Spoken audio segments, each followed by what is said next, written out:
Mimo 2.5 Pro wins by destroying the GPT 5.5 base on turn 18.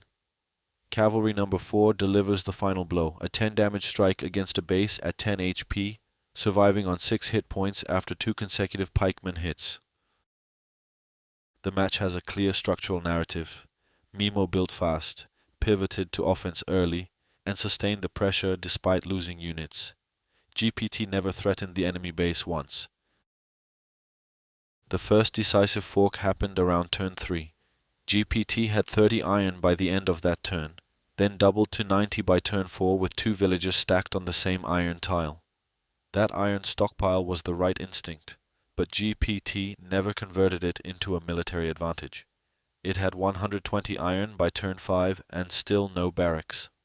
Mimo, meanwhile, reached 100 wood by end of turn 5 and built barracks number 4 on turn 6.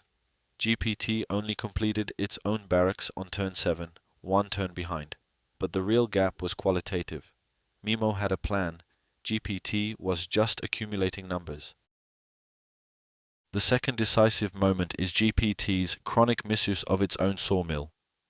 On turn 10, GPT tried to move infantry number 4 onto its sawmill at position 4,7. The action failed outright. On turn 14, it repeated the exact same error, trying to move infantry number 4 to 4,7 again. 2 wasted actions across 2 turns, against a unit that was supposed to intercept Mimo's cavalry. This is not a minor error. GPT had already seen the sawmill obstruct the path once. It had full knowledge of the terrain and still sent the same unit into the same building. The follow-up attack action also failed both times because the target was out of range from the wrong starting position. 3 wasted actions total across 2 turns, at the exact moment when Mimo's cavalry was adjacent to the base. The third decisive moment is Mimo's choice to produce cavalry over any other unit type. The reasoning is explicitly correct and documented. Move range 4 reaches the enemy base in 2 turns from the center. Infantry with move range 2 would have needed 3 turns minimum. Mimo identified this asymmetry clearly and committed to it. Cavalry number 4 was adjacent to the GPT base by turn 9, landing the first hit. GPT, by contrast, produced 3 pikemen and 1 infantry after its barracks.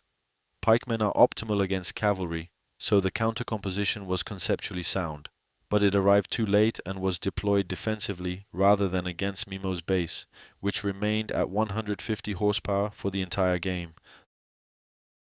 The fourth decisive moment is GPT's complete neglect of its own base. GPT never attempted to attack Mimo's base, never built a tower, never sent units north. Its military was entirely reactive, with 7 units, including 4 pikemen, still alive at the end of the game. GPT had more than enough material to mount a counter-attack. It never tried. The pikemen were correctly positioned to threaten Mimo's cavalry and did deal significant damage, eliminating cavalry number 5 on turn 12 and cavalry number 7 on turn 16. But those kills were tactical responses to an imminent base destruction rather than a strategic offensive. Cavalry number 4 survived with 6 HP to deliver the final blow precisely because GPT's pikemen needed 1 more turn to finish it off, and Mimo moved first on turn 18. Mimo's own inefficiencies were real but inconsequential. Villager number 2 sat idle for multiple turns in the early game. 2 cavalry were trained on the same turn, turn 12, without being moved that turn, wasting 1 action on deployment rather than movement.